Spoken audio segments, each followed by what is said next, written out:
Community Management. And I'm Jennifer Bowen. Thank you for joining us today. This is our holiday season episode, and we wanted to sort of have a year in review where we just share with you some things we've been working on and things we want you to take a look at.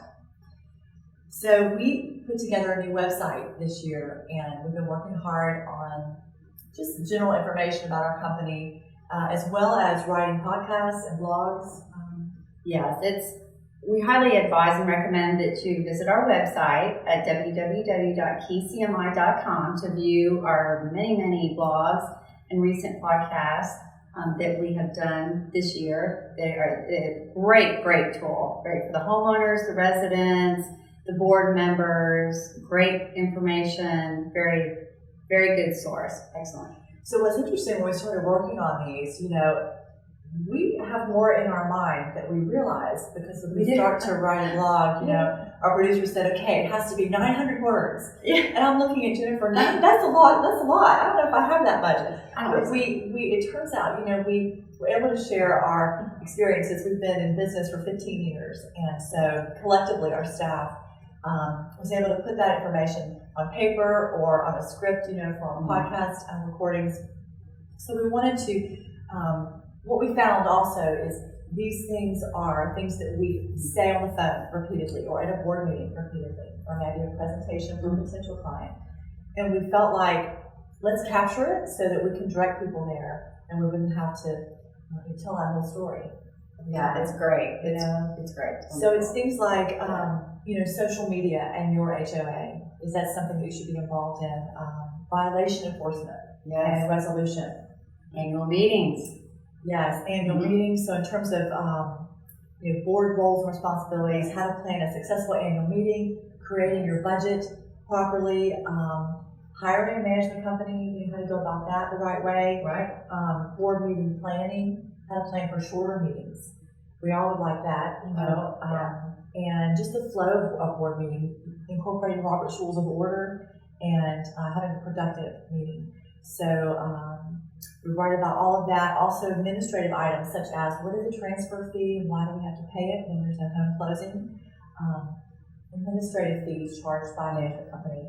What do those cover and how are they different in our region? So very informative. So we encourage you to visit the site and call us any questions. We're happy to expound on that information that's there. Yeah, that's great. It's a great tool. It's wonderful. So please visit our site. Again, it's www.keycmi.com. Now we would like to share with everyone a few stories that have occurred, some things that have happened this year, kind of recapping 2016 and some really humorous and funny stories that we'd like to share. We get a lot of different calls, as you can imagine, a lot of calls. And so we just kind of picked out a few that we'd like to share with you. Yeah, so this is our Can You Believe That Happened segment. We have those moments of amazement. So Jennifer, tell us about some things that have gifts that appeared under our tree, so to speak. Well, I do have one. It's about a cat, and it's not about the cat in the hat, but this is about a cat in a trash can. So I had a homeowner call me and say that she wanted to know what I was going to do about the fact that she opened her trash can and a cat came jumping out of the trash can, and she wanted to know what I was going to do about it. Well, apparently this was a wild cat, not a neighbor's cat. So I advised her at that time to call animal control, and there wasn't anything in her covenants specifically. There was no one to send a letter to. It wasn't someone's specific cat. So at the end of the day, she called animal control, and there were apparently a lot of wild cats in the area filtering through trash cans. But my piece of advice to her was to keep her trash can closed. Memo 101, make a note of it, don't forget it. Very good. Very good, yes. Well, we had another gentleman in a townhome community that we managed that had a repair item. There was some sort of leak, water damage in his an area of his home. He called, and I said, I'm happy to send someone out, take a look, and see what's going on. Well, the first mistake was he assumed that meant it was approved for repair. So, note to self, not always going to happen, right? Because some things are covered, some things are not covered by the association. So the vendor came back to me and said, you know what, this is not something that's a structural item as far as the damage that was caused, so I don't believe it should be covered. So I said, let's send another couple of contractors out there, let's make sure, because the owner was very persistent. Phone calls, emails.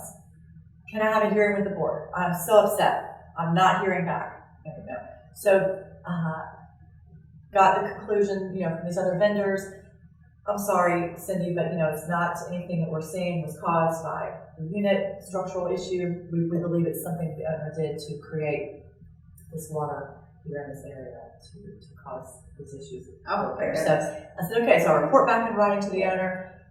Still I'm getting, Cyndi, you're not responding to my request. It's not fixed yet. You said it would be covered. It would be taken care of. So I think the takeaway is, sometimes things are not covered, and you just have to be familiar with your covenants as an owner, as a resident, and to accept the fact that it just might not be covered. But we're going to investigate all the way to the end, to do what we can to come to the right conclusion. So that was a little tough. That was trying to sort of get rid of someone, so to speak, that keeps coming back. But and we do our best just to try to say, I'm sorry, I can't help you. Right, you did your best, but there was only so much you can do. There's only so much you can do. So we have one more story I'd like to share with you. This one's kind of a shot in the dark, literally. So I had a homeowner call me and say that she had an arrow stuck in the top of her roof, and she wanted to know what I was going to do about it. Well, first of all, nothing. And second of all, with further investigation, we found out that some neighbors down the street, playing bow and arrow that time of year, and it just happened to go up and fall from a tree and land in her roof, and it was stuck in her roof. So she was going to have to go and remove it and have this conversation with her homeowner, the other homeowner, but there wasn't anything that we could do, but it was still very humorous, and she sent me pictures and everything, and the arrow was probably, maybe that big, not even as big as the key. So it wasn't very big. And she was completely bent out of shape about it, but at the end of the day, it was removed and patched. And so we've concluded around here at Key Community Management that Jennifer gets all the people that want her to do their job. Yeah. Things that aren't in any way addressed by the HOA, typically animals, flying arrows. Oh yeah, cats, dolls, dead animals. I get it all. So it's okay. Yeah. You bring it on. Bring me the crazy questions, bring me the crazy situations, and I will direct you what to do. So bring it on. So sometimes it doesn't stop with us, but we'll guide you in the right way. So I know it amuses me, so it doesn't bother me. But these are things that we deal with, and we do the best we can. And at the end of the day, it's all good. It's all good. It's all good. It makes for a great story. We have lots of good memories. So it's been a great year. We want to thank George B. Thomas, our producer. Yeah. Come on over, George. He's our producer, editor, counselor, director. So thank you, George. Thank you, George. We appreciate you. Yeah. Merry Christmas, Merry everybody. Christmas. Merry Christmas. Have a great year. See you again. Cue the music.